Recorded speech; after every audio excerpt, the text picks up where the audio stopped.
akichelewa kukujibu usimlaumu, kwa sababu ni haki yako kutokujibiwa. Lakini kuna maombi ambayo ukiomba anaweza kwenda kukuonyesha leo kimaandiko na kwa uthibitisho na kwa mifano.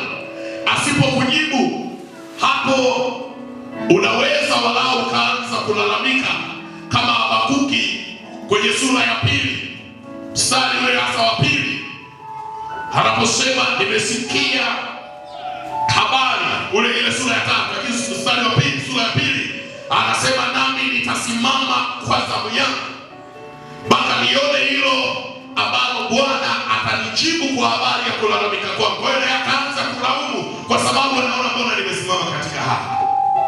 Ni maombi gani haya ambayo tukiomba Mungu anayajibu kwa haraka?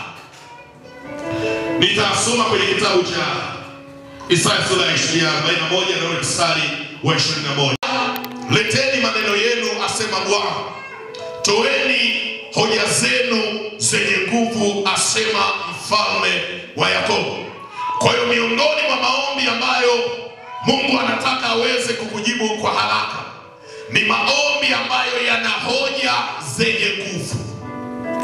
Maana yake kuna kuweza kawa na maombi lakini yana hoja za kitoto. Bwana Yesu asifiwe. Lakini ukisoma kwenye Yeremia sura ya 33 na ule mstari wa 3, maandiko yanasema niite nami nitakuitikia, nami nitakuonyesha mambo makubwa na magumu usiyoyajua. Nataka kila mmoja popote unaponisikiliza uweze kukariri sentensi hii. Anasema nami nitakuonyesha mambo makubwa na magumu usiyoyajua. Kwa unaweza ukamuita Mungu lakini akanyamaza kimya, kwa sababu namna ulivyomuita haujaonyesha hoja zenye nguvu, na yeye yupo kujibu kwenye mambo ya hoja zenye nguvu peke yake. Kwa hiyo usilete ujinga wa kuomba vitu vidogo vidogo kwa Mungu ambavyo akili yako inaweza, ambayo maarifa yako yanaweza. Nimekuja kuambia habari leo uweze kuelewa ufunuo huu na Roho Mtakatifu akusaidie. Mungu yupo kwa ajili ya kujibu mambo ya kuleta maajabu na mambo yanayoshangaza kwa waombaji. Mungu yupo kwa ajili ya kujibu mambo ya miujiza, na ndio maana tunamtumikia Mungu mtenda miujiza. Bwana Yesu asifiwe. Na Paulo aliwahi kuzungumza kwenye Wakorinto akasema, nilipokuwa kama mtoto niliomba kama mtoto.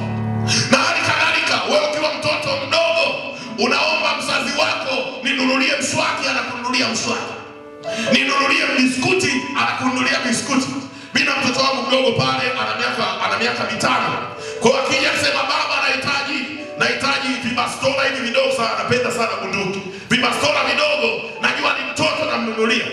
Lakini akija kuwa mtu mzima kama Elia hawezi kuja kwangu akasema baba ninunulie biskuti, ninunulie juisi ya 300, ninunulie maandazi, nitamshangaa.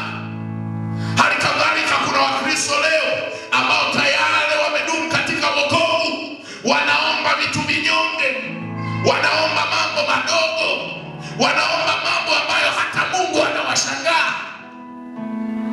Jamani, tunaelewana? Mungu wetu yupo kwa ajili ya kujibu mambo ya ajabu. Mungu wetu yuko kwa ajili ya kujibu mambo makubwa. Ndio maana maandiko yanaeleza wazi, hata ahadi za Bwana zimelala kwenye mambo makubwa, na usisahau anasema magumu. Makubwa na magumu, Mungu hujitokeza hapo. Anamhitaji mtu ambaye analijua neno la Mungu na kulisoma. Ndio maana Isaya sura ya 43 kuanzia mstari ule wa 2 ni maandiko yanayoeleweka. Anasema upitapo katika maji mengi nitakuwa pamoja na wewe. Kwa hiyo ingekuwa ni Biblia yangu ningesema kwa nini isiwe katika maji machache. Kwa anasema upitapo katika matatizo makubwa nitakuwa pamoja na wewe. Hasemi katika vitatizo vidogo vidogo, hasemi katika mipango midogo midogo,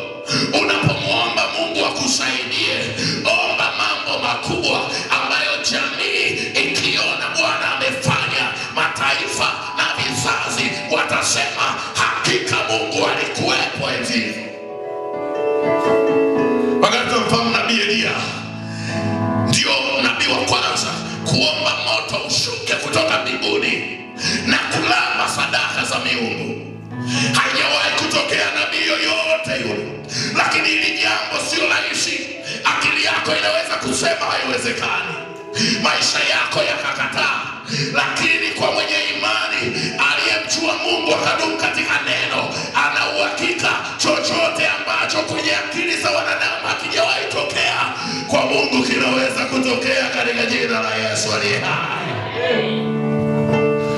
Unajua jambo ambalo lina uhakika, kama ukimsikiliza Mungu mahali hapo ukamuelewa Mungu ambaye ninakutangazia hapa, ninakuhubiria hapa, ninazungumza kwamba ninaongea na watu wenye ubora, wenye maisha yaliyojitosheleza, ambao mtakwenda kumtumikia Mungu kwa amani kwenye maisha yenu siku zote. Sasa Mungu tunayemtumikia, yeye sio Mungu wa kinyonge kinyonge, sio Mungu wa udhaifu, sio Mungu mchache, wala sio Mungu mdogo. Yesu tuliye naye ni mwingi kwenye maisha yetu. Yesu tuliye naye ni mwingi kwenye familia zetu. Yesu amejaa kila